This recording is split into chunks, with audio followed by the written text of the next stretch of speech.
Okay, hi, and in this video I'm going to be talking about whether or not this property price boom will continue, especially when it comes to thinking about inflation. I'm going to be talking about two factors.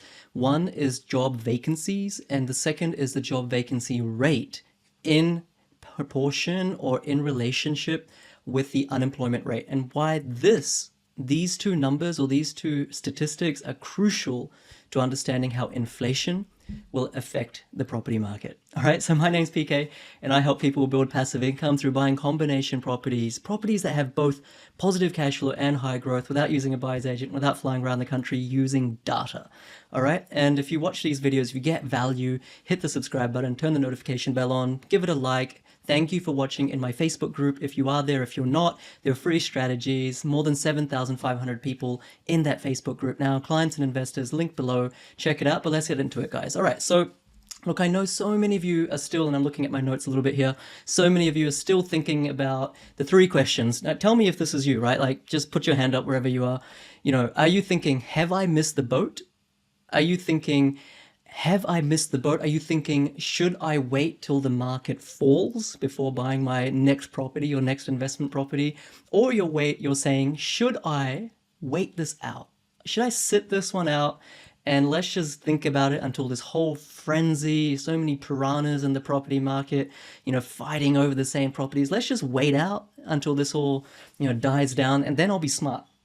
No one else is thinking like this, then I'll be smart and I'll come in and buy that perfect property. So here's the thing, right? So the property market has no doubt been crazy over the last 6 months. In fact, I've not gone through 10 cycles, I've gone through 2 or 3 cycles, and it's never been this crazy before. So I can definitely understand. But here's the thing, and I've done different videos on whether this is a bubble or a boom and whether it will burst. I've given you the exact prediction of capital growth this year and next. I've told you what will happen to the property market in the next 3 years. In this video, I'm going to be talking about why this property market boom will continue and exactly what will happen when inflation starts to rear its ugly head. In fact, it's already rearing it. So before we get to that, here's the reason once again why the property market is not slowing down. The price growth is maybe starting to slow down, but prices are not slowing down. They're not going backwards. They're continuing to go up way more than a year ago, way more than 2 or 3 years ago.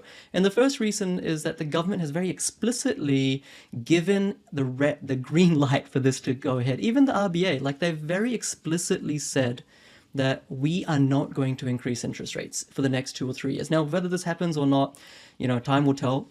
But at least they've given that signal. And when the RBA says something, they say it with a very sensitive tone. They know how it will impact the market. So they've given the green light. It's very intentional. And the second thing is that basically all banks, not that I hang my hat on what banks say, but all banks, all economists, all pundits, all experts, everyone basically has said that this will continue. Sometimes the media, news.com, SMH say, oh, it's a property boom, price is about to fall 30%. Guys, listen to people who actually know. For example, CoreLogic research director, he said, quote, we'll continue to see prices rise throughout this year and probably next year, just at a slower rate, unquote. That's Tim Lawler's. Second one is Domain's senior research analyst. Now, Domain Real Estate, these are the preeminent companies. They know what's going on. They have the statistics.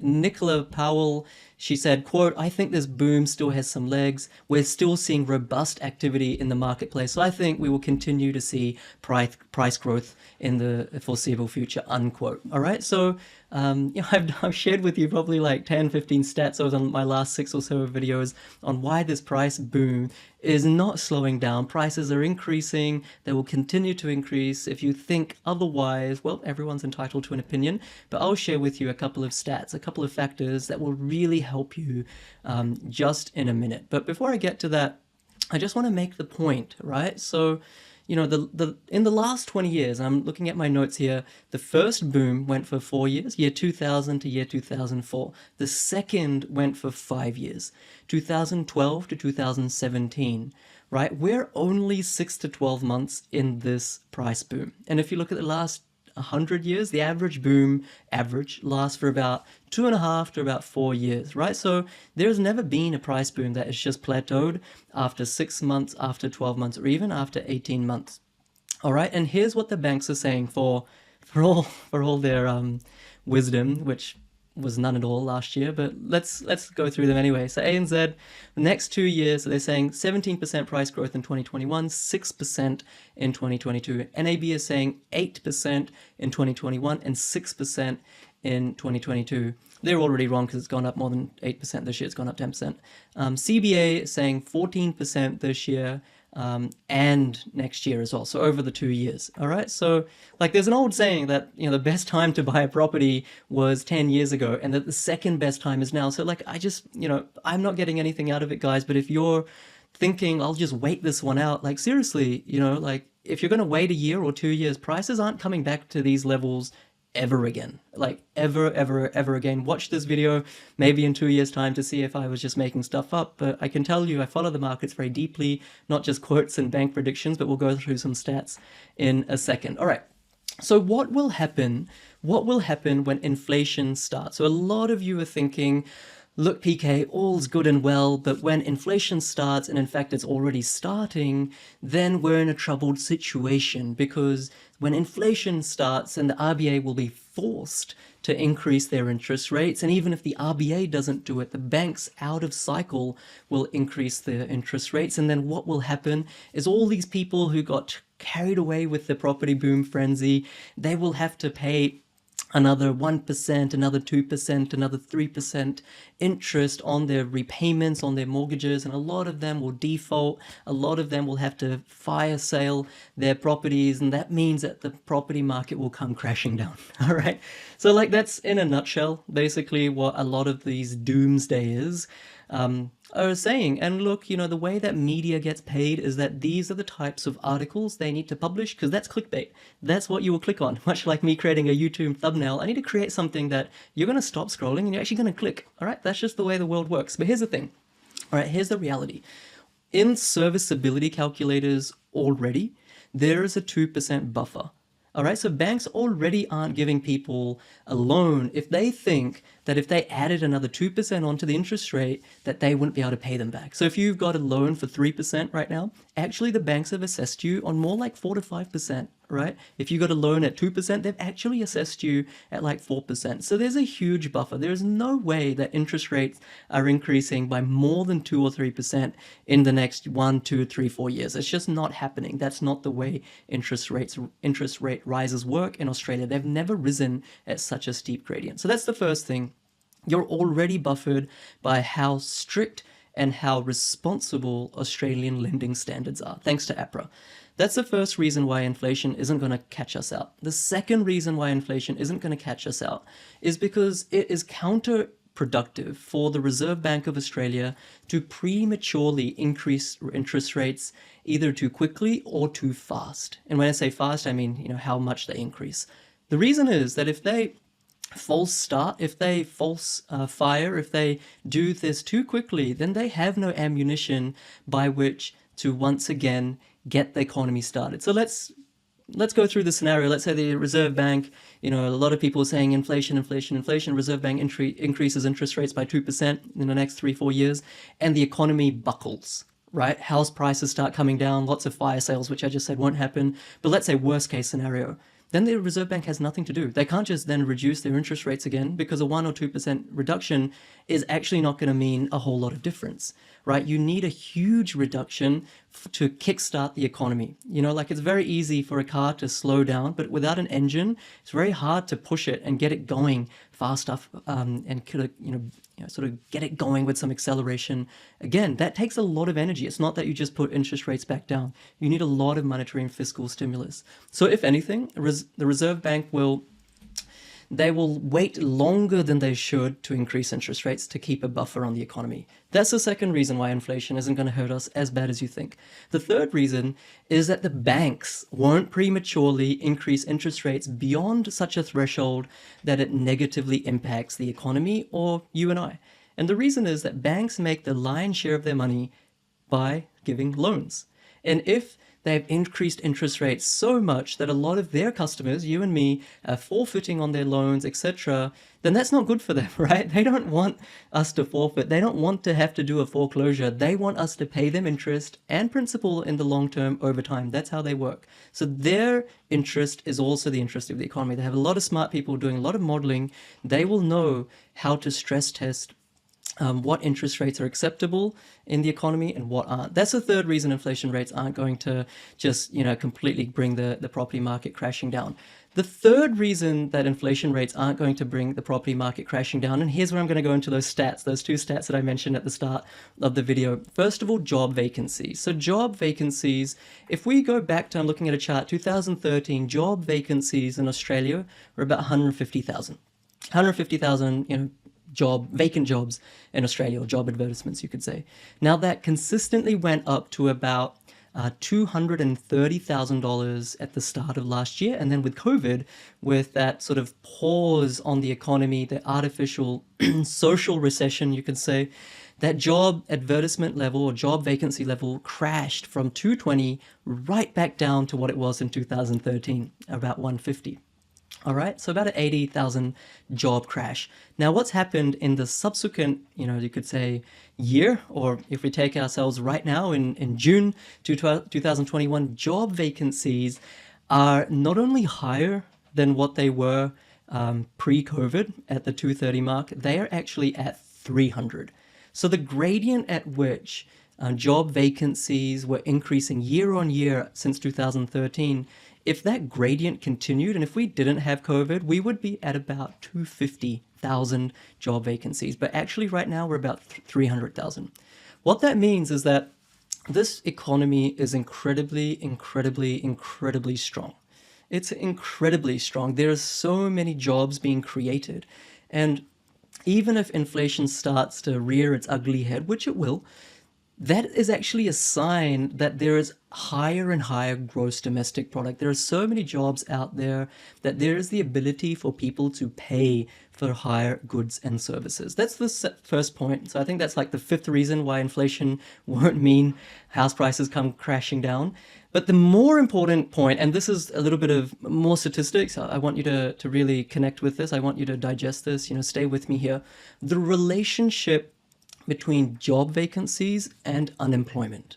The relationship between job vacancies as a percentage or as a rate, a job vacancy rate, and unemployment.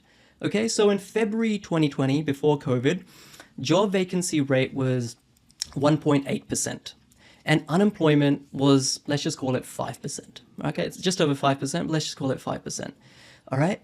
And then what happened is in the depths of the social recession, call it March, April, May, June last year, the unemployment rate went higher than 8%, all right? So it went from about 5% to about 8 or 9%, and the job vacancy rate came down, right? Less jobs, like we said before. Job vacancy rate came down from 1.8% to 1%. Okay, so that was the recession, the social recession, something that was artificially created, like a dam. It's not natural, it's artificially created, this time by the government. And now skip ahead, fast forward to June 2021. What we're seeing right now is that the unemployment rate is now sitting at basically what it was pre-COVID. So we're in the fives again, which is great. We can high five. But here's the thing. And here's the thing that most of you might not know. Here's the thing most of you might not make the connection and why you think inflation is going to take the rug out from underneath the property market. Here's the thing. The vacancy rate, the job vacancy rate right now is not 1.8% like it was pre-COVID. It is more like 2.5%. So it is between 2.2 and 2.5%. It's oscillating month on month. So the relationship between job vacancies and unemployment has changed. Unemployment went up and then it came down, in the recession, then out of the recession. Job vacancies went down and then it came back up. But now it's way, way, way higher than what it was even pre-COVID. What that tells us is that people who want jobs in Australia have jobs. Of course, underemployment notwithstanding, they have jobs, but there are still so many additional jobs that have been created over the last 6 to 12 months that the local population is not able to fulfill. Right. And you can tell me, like, because we have our borders shut, you can tell me if you're a business owner, if you run hospitality, we don't have enough waiters, we don't have enough fruit pickers, we don't have enough, and I'm not meaning to stereotype here, even skilled professions like software developers, like coders, engineers. We don't have enough accountants right now. We don't have enough management consultants. We don't have enough tradespeople, right? All of these professions are also filled by skilled foreign workers. All right. So the unemployment rate is really low, which means that everyone right now in Australia who wants a job, by and large, they're pretty okay. They can get a job. But the job vacancy rate is at record highs. It's way higher than pre-COVID, which means that for Australia to remain or increase its productivity, increase its GDP, for Australia to live out its potential and fulfill all the jobs that all the businesses are advertising, we need immigration. We need immigration. What happens is when immigration is allowed, let's say in a year from now, in 2 years from now, from 3 years from now, just when all of you think that property prices will start tapering off, there will be an influx of immigrants. Now, New Zealand has become very, very tight on its immigration policy, completely different reasons. In Australia, our immigration policy, if we're going to fulfill the economic requirements of our industries, of all the businesses that need to hire, if we want to fulfill them, you can't do it by local population. The stats say they're all basically employed anyway. You know, we're almost at full employment.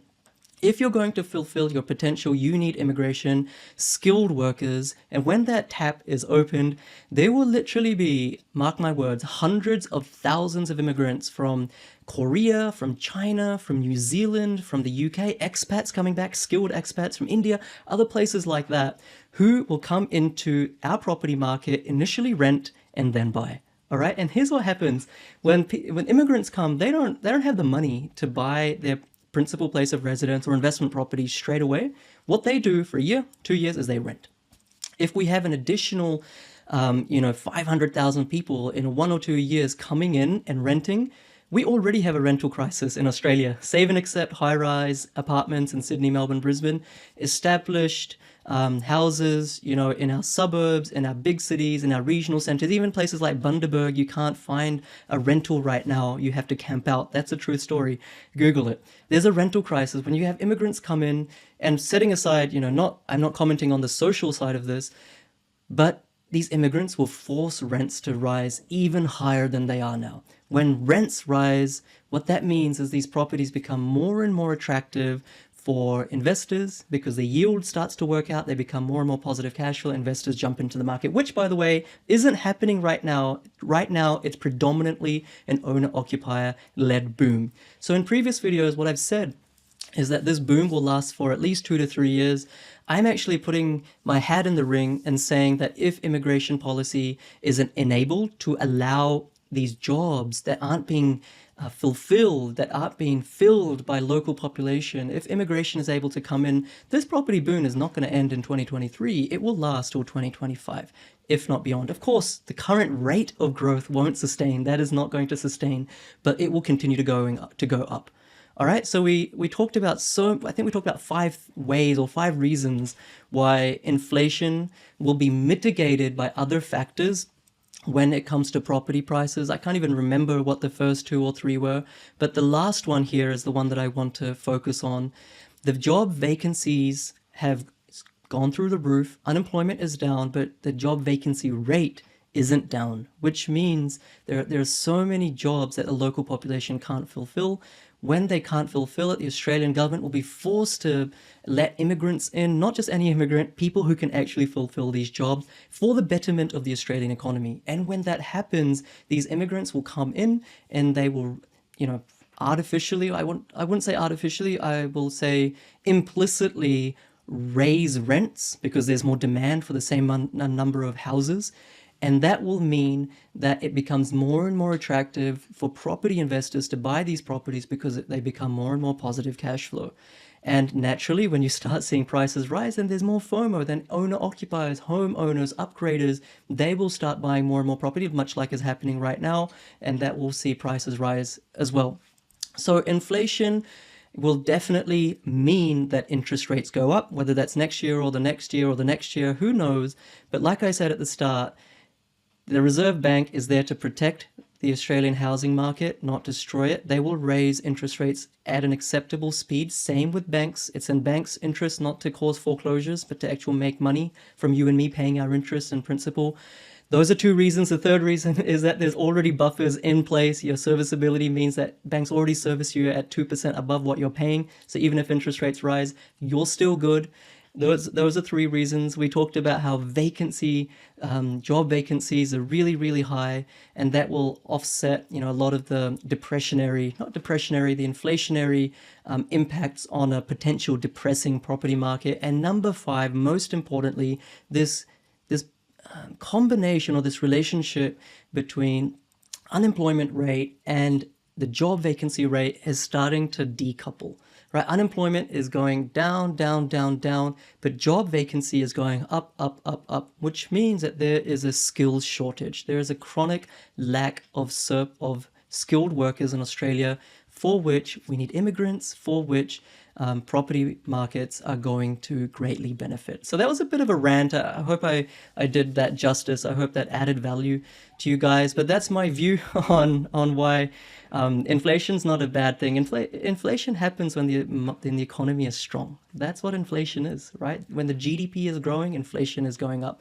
Inflation has been underperforming in the last 10 years because the Australian economy has been underperforming, right? So if you're on the side, if you're thinking, I'll wait it out, like seriously, I don't care if you buy what I have to sell you, just buy an investment property if that's what you're going to do anyway. Or if you're putting off buying your principal place of residence, buy it now, because all these things will be worth way more in 1 year, 2 years, 3 year, 4 years. There's not going to be a dip. There's not going to be prices coming down anytime soon, next year or in 2 or 3 years time, according to the data. All right, guys, well, hopefully that was super useful. Thank you for watching. It's like a really long video, I know. Hopefully this is bringing you value. If it is, hit the subscribe button, hit the notification bell, turn it on, give it a like or love, share or comment, tag someone who actually benefit from these types of videos. And guys, if you want to invest in property and you don't know how to, try do it yourself. Like watch my videos, watch other people's videos, podcasts, all these sort of thing. But if you can't, then I'll leave a link below. Property Investment Accelerator. I'll help you do it. I've done it for about 450 people before. All right, guys. Catch you later. Bye.